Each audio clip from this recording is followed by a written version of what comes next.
Hey, welcome everyone to week 2 of ethical decision making. This week we're going to do a narrated PowerPoint, and I'm going to go over some of the highlights of the week. This is going to be primarily from the Trevino and Nelson textbook. You should read that first before you listen to this. I think that this will clarify some of the points. I suppose you could listen to this first and then dig into it more by reading it afterwards, but it just seemed to make more sense to me to read it and then listen. Anyhow, I hope you enjoy this, and let's go ahead and move right along now. Now, before we get into week 2, I thought I would do a quick review of week 1. In week 1, we defined what business ethics was, and of course it has to do with the values, the morals, and the decisions that businesses make. Then we also talked about an ethical dilemma. And a dilemma is when you have two values which are in conflict.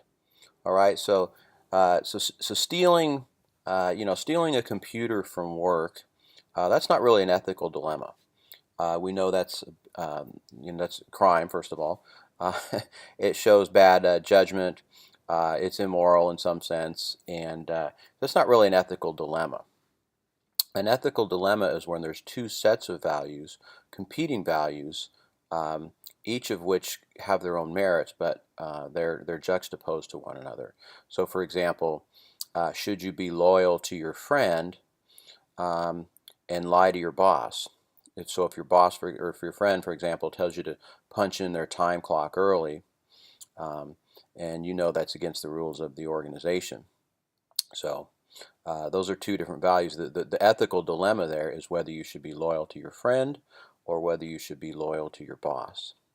Then we looked at characteristics of people and the organizations, and each of these are important because this is kind of what I'd consider a systemic, holistic view of ethics, because it's not just about an individual, right?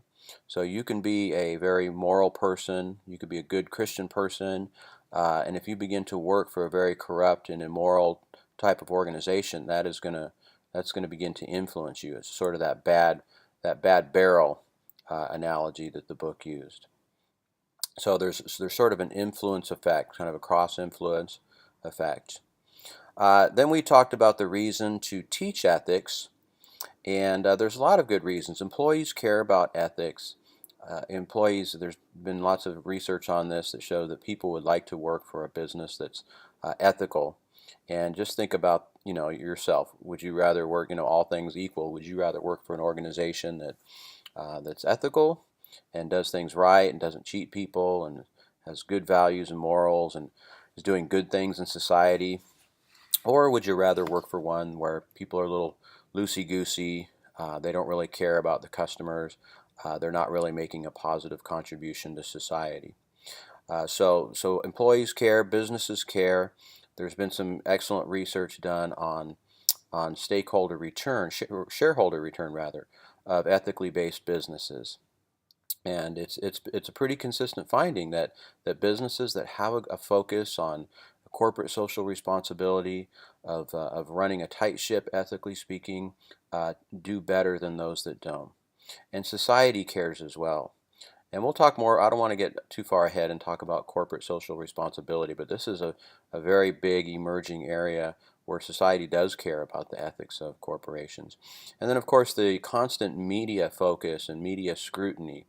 And it's hard to bat an eye in an organization now without the press knowing about it.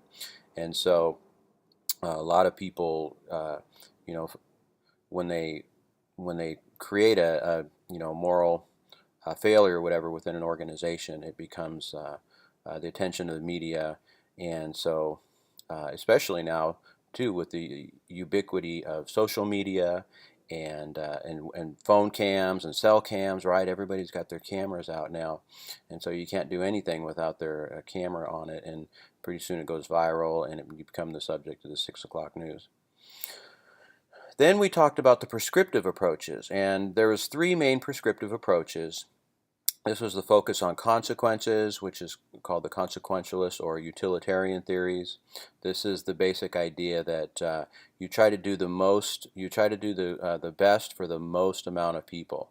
So how will your decision affect the most amount of people? And the classic illustration was the runaway trolley. And if there's a trolley running down the freight train, and it's about to kill 5 people, but you could flip the switch. And it would go to a different track, but then it would just kill 1 person. So it's a horrible decision to have to face, obviously, but the utilitarian approach would say it's better to kill just 1 person than to kill 5 people, right? So that's sort of the approach on that one. And again, this is kind of the common sense one, the intuitive one that a lot of businesses already use anyhow. So that's kind of the strong side of that one. The downside, obviously, is killing 1 person, in this scenario is not a good thing, right? So it kind of leaves you with a set of, the lesser evil kinds of decisions. The next approach was to focus on duties and obligations, principles. This is what was called the deontological theories. And again, this is familiar to a lot of us, especially from a Christian perspective. We have a strong value base, right? The Word of God is our value base. We have things like the 10 Commandments, which, basically spell out right and wrong. Thou shalt not kill, thou shalt not murder, thou shalt not steal, covet, etc. So that's where, a values-based perspective would be considered a deontological theory. And then, of course, there's virtue ethics, focus on integrity, and that is sort of the big idea there is, what is your overall moral character, and what do you want people to say about you as a person? What do you want written on your tombstone? And the good test on this one is if what you did was on the 6 o'clock news, would you be happy about it? So what would people think about your overall character? And then we reviewed the 8-step to sound ethical decision making. And this was a good, practical, pragmatic approach to using, to thinking about different decisions and how you might decide on those. All right, so what are we going to talk about here in week 2?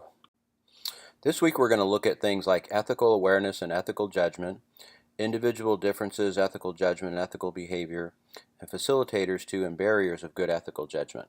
Now the big picture here is really it's called the psychological approach, right, to decision making, or as it said on the cover here, the psychological approach to moral decision making. So the previous week looked at sort of larger systemic issues and some of the ethical theories. This one sort of looks at the individual perspective and what are some of the psychological mechanisms by which people make decisions that can be ethical or not.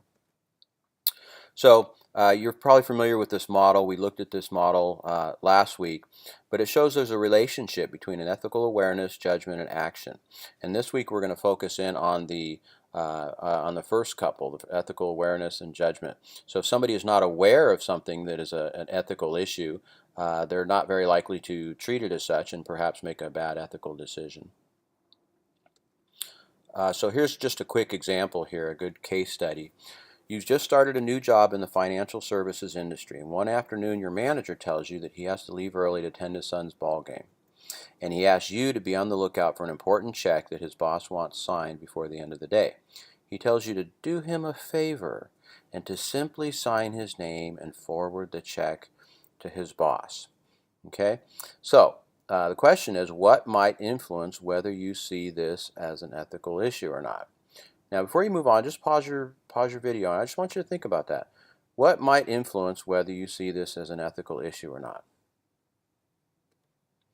So, some of the things that might influence whether you see this and other scenarios as ethical issues, first of all, is if your peers agree. All right, so imagine that last scenario. That's something that happens all the time. Oh yeah, we just sign checks for people. It's no big deal. We do it all the time, right? So kind of that peer pressure. You don't really see it as a bad ethical decision. You just see it as something we do. If ethical language is used, or positive and negative terms. Let's go back to that case study again. Excuse me. And I want you to see some of the language that the guy uses here, right? He says he wants you to be on the lookout for an important check that his boss wants signed. He tells you to do him a favor, right? All right, so that's not a bad thing, right? It's good to do people favors. So he kind of frames it in this positive light. And then he says, simply sign his name. Simply sign. It's no big deal. It's just an easy thing. It's simple. Sign his name and then forward the check to the boss.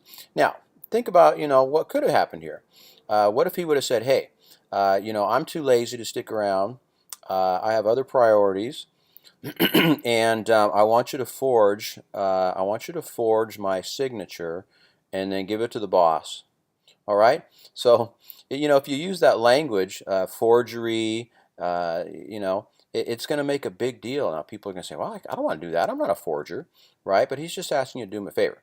So, as a manager, what's the takeaway here? You need to be careful about the language you use. If you use ethically ambiguous language, people are not going to catch that this is a problem or not. If you use strong ethical language, people say, "Oh, wait a minute, that's not something we do."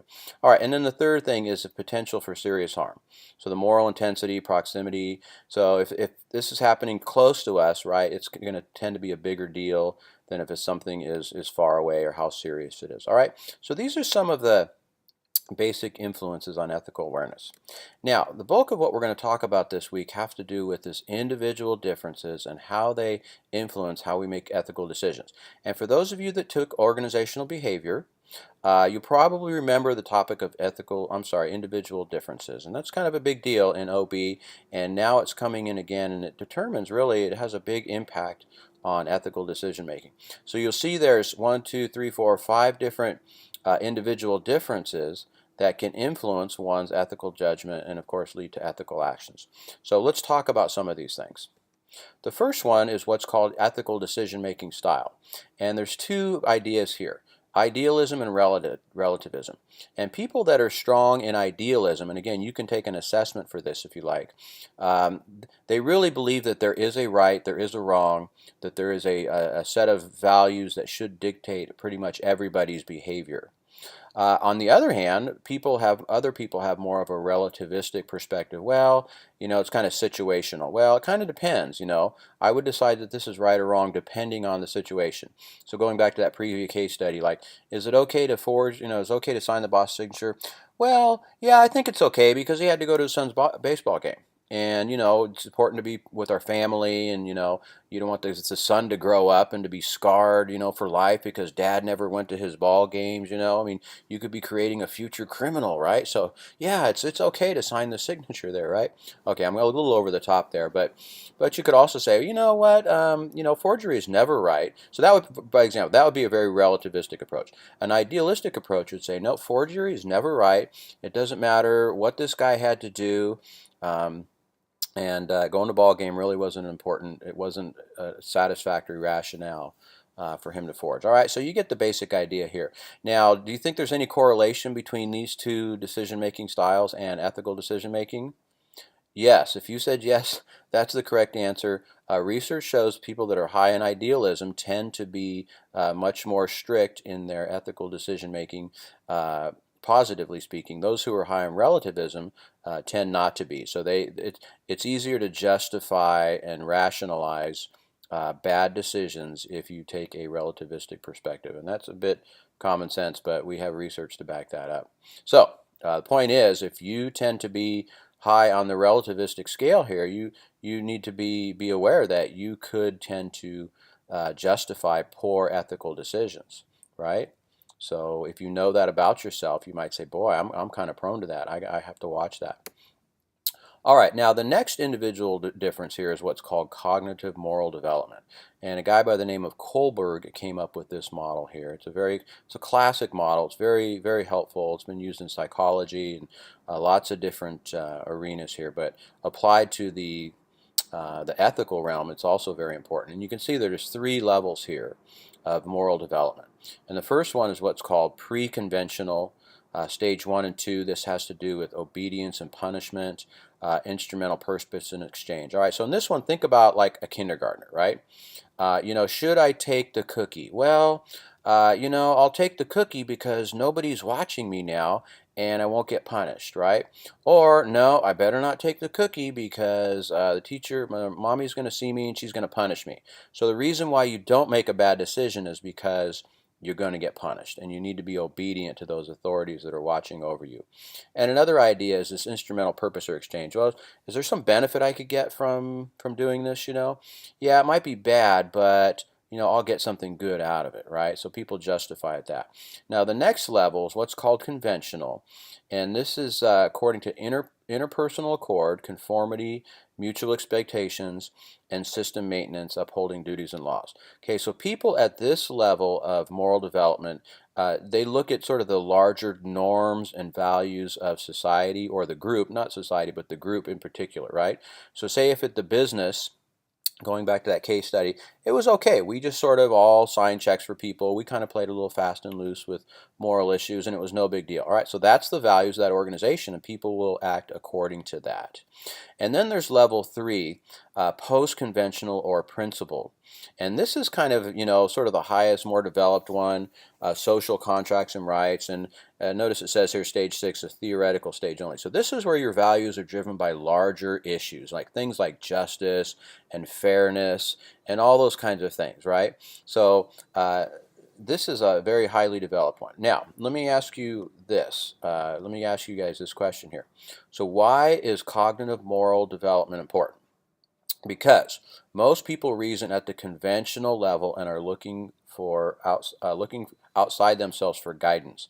And this is what the book calls looking up and looking around. So remember here, level 2 now is where you're going by the mutual expectations of the organization and conformity to the system.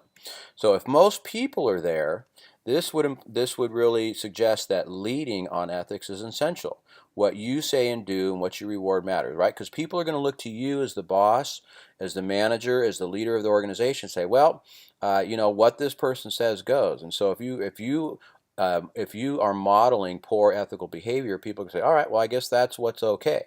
So there's very few people that are so highly principled that they can come in and say, well, the boss says this is okay, but, I really know that it's not okay. I'm above, I have a higher sense of morals, right? You're either going to conform, or you're probably going to leave the organization. And unless you want to be a whistleblower and bring the organization down, that's probably what's going to happen. We'll talk more about whistleblowing later on. So anyhow, moral cognitive development is important, and as a manager, because you influence what people think is right or wrong. Another issue is called locus of control, and this is an individual's perception of how much control he or she exerts over life. So people with a strong internal locus of control, on the right here, feel that they influence things in life, right? Things happen because of what they do. People with a strong external locus of control say, well, I don't have much control over things. It's fate, it's the system, it's the man, it's whatever it is. People kind of externalize the control that they have. And so the question is there a connection between locus of control and ethical behavior? And the answer is yes. Internals are more likely to see the connection between their own behavior and outcomes, and therefore take responsibility. Therefore, internals are more likely to do what they think is right. And this kind of makes sense. If you think like, well, it doesn't really matter what I do, right? Things are going to be the way they are, you would tend to justify poor decisions. Okay? So again, something to know. If you are an external locus of control person, you might be more likely to justify and go along with and be okay with poor ethical behavior. Now, the next idea here is called Machiavellianism. And this is sort of that classic, the ends justify the means approach. People like this are self-interested, they're opportunistic, they're deceptive and manipulative. Now, obviously, most of us probably say, yeah, this is a bad thing. But believe it or not, there's a lot of people out there, especially in management, that are very Machiavellian. You've probably met people like this, maybe even worked for them. And so people that are high on Machiavellian would tend to be very low on ethics as well. A couple of good case studies here for you to think about. Let's just kind of go through one of these here. You work in a fast food restaurant. It's against this policy to eat food without paying for it. You came straight from class and are hungry. Your supervisor's not around, so you make something for yourself to eat without paying for it. All right, so it's against policy, but how might some of these other ideas, influence whether or not you are going to go ahead and eat that yummy burger or not? Right? Well, let's think about them again. If you are sort of at a low pre-conventional stage of moral development, you might say, well, boss isn't around, he can't see me, so he's not going to punish me, and I'm really hungry, right? So that might do him. Or you might say, well, I'm really starving, and hunger is a worse virtue than losing a burger, right? So you might kind of think it's relativistic.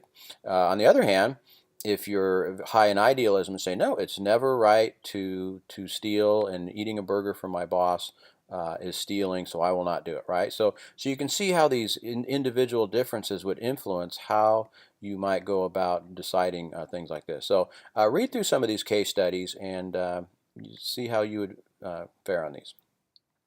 All right, one other thing I want to talk about here in this regard is what's called moral disengagement.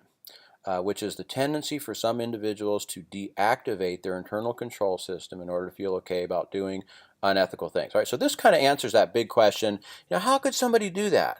Didn't they know that was wrong to do that? People make bad decisions, people make unethical decisions all the time, right? And so the question is, well, how do they psychologically get away with that? How do they live with themselves? How do they look at themselves in the mirror after making such poor decisions? And so there's 8 mechanisms used for doing this. All right, so let's kind of quickly go through these. First of all, by the use of euphemistic language. Now, if you guys recall, you might recall from back in the late 2000s, there was something called no-doc loans, and basically anybody could sign up for a mortgage, and the mortgage lenders would not require any documentation. These were also called liar loans, right? That was another term for them. And so that was part of the reason why we had that economic meltdown, because you had all these people who were not qualified for these mortgages taking out big old mortgages. And when they got laid off or when things got tough, they just walked away from those loans. All right, so if a business uses euphemisms like that, yeah, it's a no-doc loan. Well, you're going to encourage people to morally disengage, to do something that they probably shouldn't be doing. The next is moral justification. And in our culture, we have, languages. So the whole, and this is kind of playing off of the financial crisis thing, but the idea of the American dream. Now, personally, I believe the American dream is alive and well, but if you say, well, I want to participate in the, quote, American dream, so therefore it's okay for me to lie about how much income I make or to take out a bigger loan than I can afford.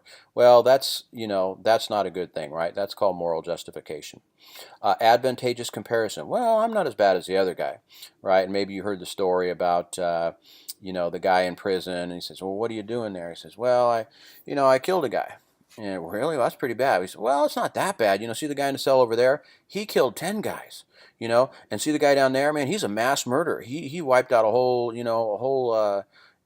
was really bad. And then this guy over here, man, he's like, he's really bad. And then the other guy in the minimum security is like, well, what did you do? Well, I'm just, I'm just a blue collar criminal. I stole some stuff from my organization, but I'm not over there, man. I'm not like a thief like the other guys. Those guys break into houses, and all that. They're really bad. All right, so this is what we do. We make an advantageous comparison. Say, yeah, what I did was bad, but it's not as bad as the other guy. There's people out there that are a lot worse than me. Next idea is displacement of responsibility. Well, my boss made me do it, right? And again, this would be people that have a high external locus of control might say this. Diffusion of responsibility. The group made the decision. And if you guys remember from OB, we talked about groupthink, right? And so groups can tend to make poor decisions together, and they justify it, and they look at each other and nod and smile and say, yeah, that's the best thing to do, even when they know that there's something wrong. So, people sleep at the end of the day by saying, well, it wasn't my decision. I was just part of the group. I just kind of went along, and, my commitment to the group, my loyalty to the group and to be a good group member is a higher value than the poor ethical decision we made, right? So there's kind of that values and conflict thing. Distorting consequences. Well, it's no big deal. Yeah, I stole a burger. Yeah, I stole a computer. It's no big deal. They got lots of burgers over there, right? Look at all those burgers sitting there. And we know at the end of the night, we're just going to throw them away anyhow. So stealing a burger is not really that big of a deal. Dehumanization, well, they're not as good as us anyhow. And this is a sad, tragic one, actually, that happens in genocide situations. For those of you that have studied World War II, you know that the Nazis they dehumanized the Jewish people, and that's how they were able to justify wiping them out. They used a few of these, right? Well, you know, the Jews, the German race, we're a superior race, right? And the Jews, they're just like rats, and so we can exterminate them. So if you dehumanize people, then you tend to make poor ethical decisions. And here's another one. This might be a little more close to home. How about pornography? Right? When you're looking at pornography, you're not looking at human beings. You're not looking at a real person there, but you're just looking at somebody that's they're not a real person, and so that's how you justify treating them as such, or using them for your own pleasure.